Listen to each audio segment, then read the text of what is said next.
अस्सलाम वालेकुम नाज़रीन, प्रोग्राम है आज पाकिस्तान के साथ। इमरान खान को कल दोबारा गिरफ्तार कर लिया गया जेल के अंदर ही।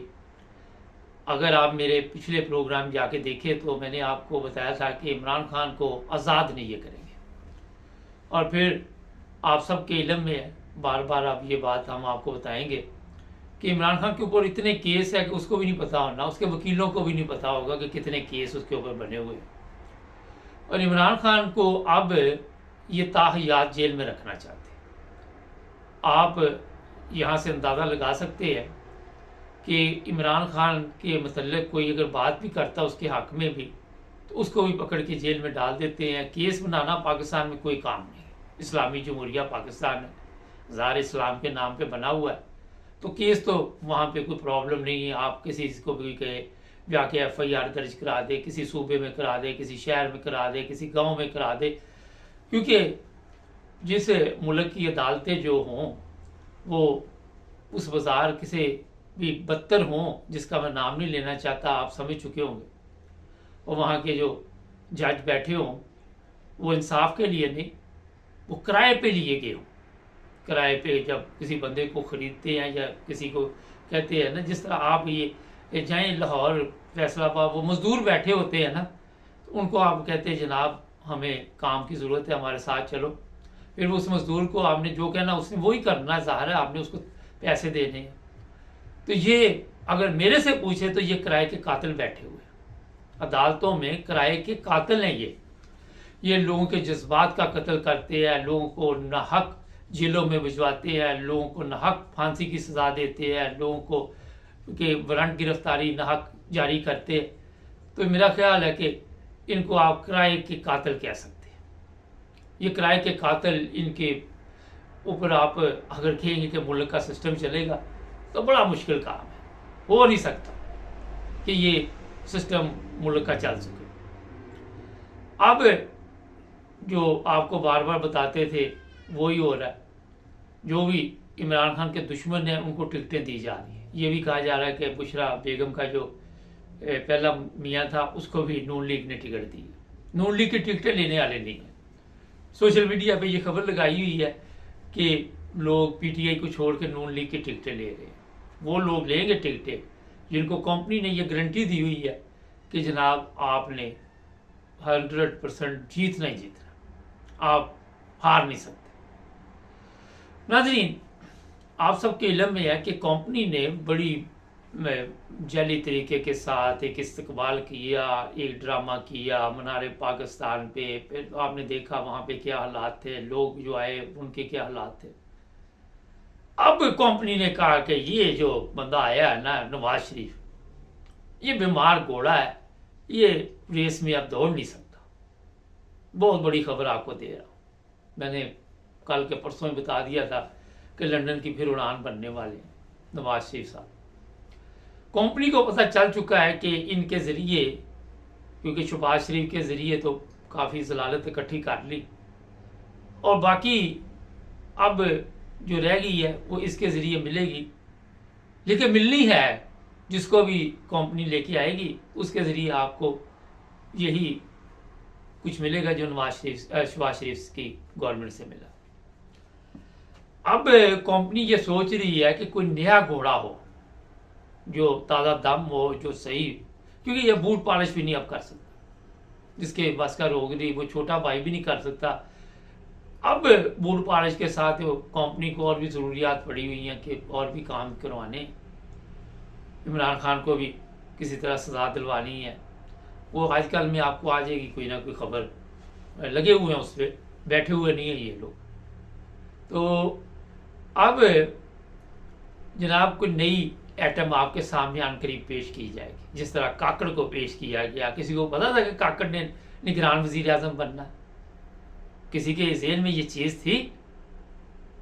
नहीं थी ना। तो अब भी नहीं आपको पता कि किसने बनना।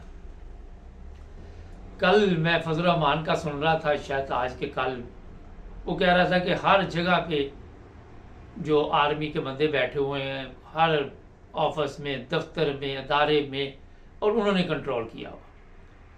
तो फजल रहमान साहब, जब आप लोग नालायक होंगे, जब आप लोगों में ये क्वालिटी नहीं होगी, जब आप लोग सियासत में बिकेंगे, एक दूसरे को खरीदेंगे, एक दूसरे की तजलील करेंगे, अवाम की तजलील करेंगे, तो उसके बाद क्या होगा?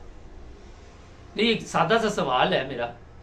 जब आप कुत्तों की तरह लड़ेंगे आपस में, जब आप एक दूसरे को कुत्ता कुत्ता कहेंगे, जब आपके मफादात होंगे, फिर कुत्ते को बाप कहना शुरू कर देंगे, तो वहां पे फिर क्या होगा? जाहिर है फिर जो लोग भी जिस तरह आप कह रहे हैं वो लोग मुल्क की बागडोर संभाल लेंगे। और आप लोगों ने तो आज तक कभी मुल्क का ना सोचा, ना अवाम का सोचा, ना दीन का सोचा। दीन के नाम पे भी आपने तजारत की, दीन के नाम पे भी आपने लोगों को कत्ल करवाया, दीन के नाम पे जो मदरसों में बच्चे जाते हैं उनको गुमराह किया। तो जब आप दीन नहीं समझ सके तो ये इंसानियत कैसे समझ सकते हैं सारे लोग जितने आपके सियासतदान हैं? एक बंदा जो कहता है कि मैं दीन का ठेकेदार हूँ, लंबी लंबी छोड़ता है, उसको खुद दीन का पता नहीं है, उसको खुद पता नहीं कि कुकल आबाद क्या है। उसके बयानात देखे तो आपको पता चल जाएगा। जिसे बंदे के ऊपर सोशल मीडिया पे रात दिन डीजल डीजल के नारे भी चल रहे हो, तान तान भी चल रही हो, वो बंदा किस काम का मुझे बताइए? ना वो कौम के लिए कोई बेहतर, ना वो मुल्क के लिए बेहतर, ना वो इस्लामी दुनिया के लिए बेहतर, किसी के लिए भी बेहतर नहीं। जो अवाम की जज्बात होते ये देख लें। वो खतून यहाँ जो थी इंग्लैंड में, वो फारग कर दी।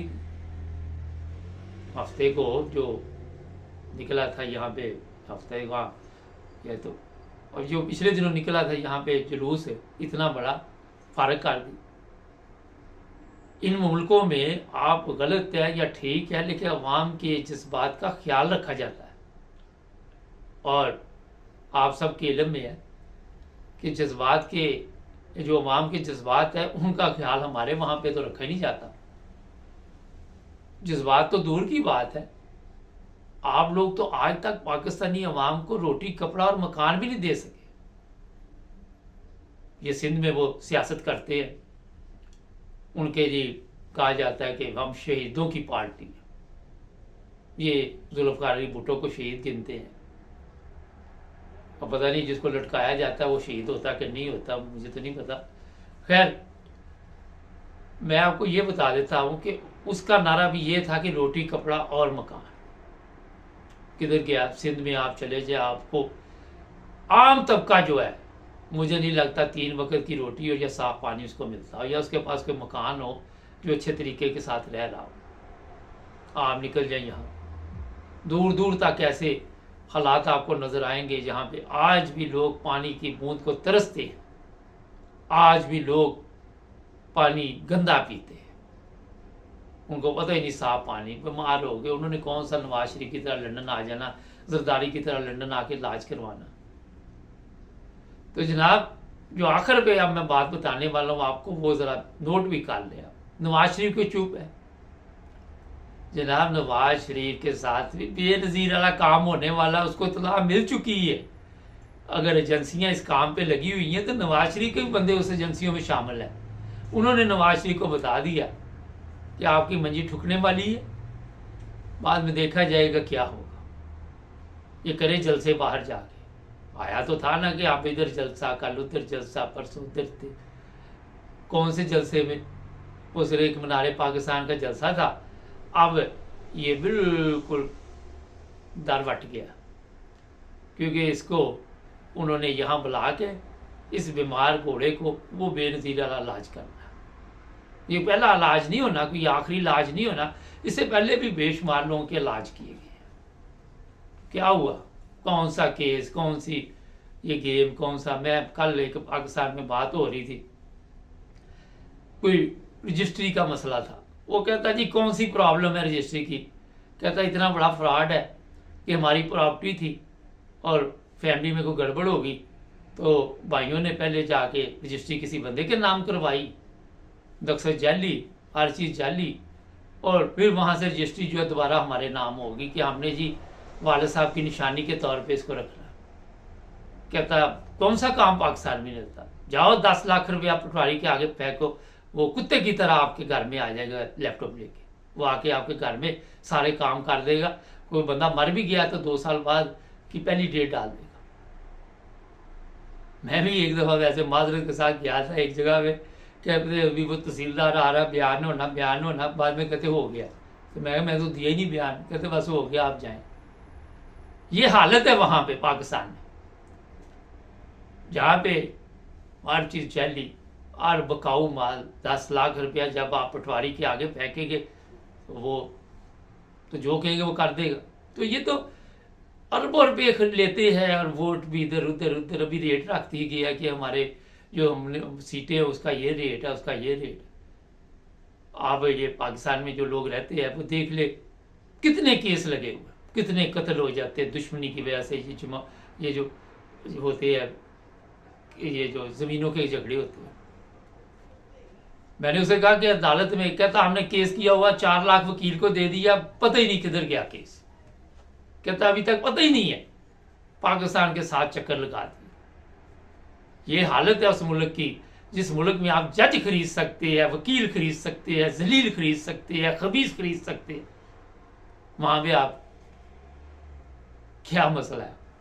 ये तो शुक्र करे जनाब, ये यूरोप में बैठे हुए हम लोग अच्छी ज़िंदगी गुजार रहे हैं, अल्लाह ताला का फजल है। यहाँ पे आप अगर जो लोग रहते हैं यूरोप में, ये इंग्लैंड की बात कर ले, पता नहीं कौन सी रजिस्ट्री, स्टाम्प लाओ, ये लाओ, वकील के पास जाओ, रजिस्ट्री हो वो करवा देता, आपको टेंशन नहीं दी। हमारा सिस्टम इसी तरह पुराना रखा हुआ है कि हम जलीलो ख्वार वहाँ पे होते रहे, किसी को होश ही ना आए। कोई अदालतों में जलील होता रहे, कोई हॉस्पिटलों में जलील होता रहे, कोई स्कूलों में जलील होता रहे, कोई सड़कों पे जलील होता रहे, कोई बसों में जलील होता रहे। ये जलालत आप देख लें। यहाँ पे जो लोग रहते हैं, किसी की 1 इंच ज़मीन दूसरा नहीं ले सकता। 1 इंच हमारी तरह नहीं, वो जिसका दिल चाहे कब्जा करके बैठ जाए। अभी एक प्रोग्राम पढ़ाया है मैं, आपकी आवाज़, एक कहानी है असली, और वो अगर आपने सुन ली तो ठीक है, वरना दोबारा सोशल मीडिया पे ढूंढते रहेंगे। हमारे चैनल को सब्सक्राइब कर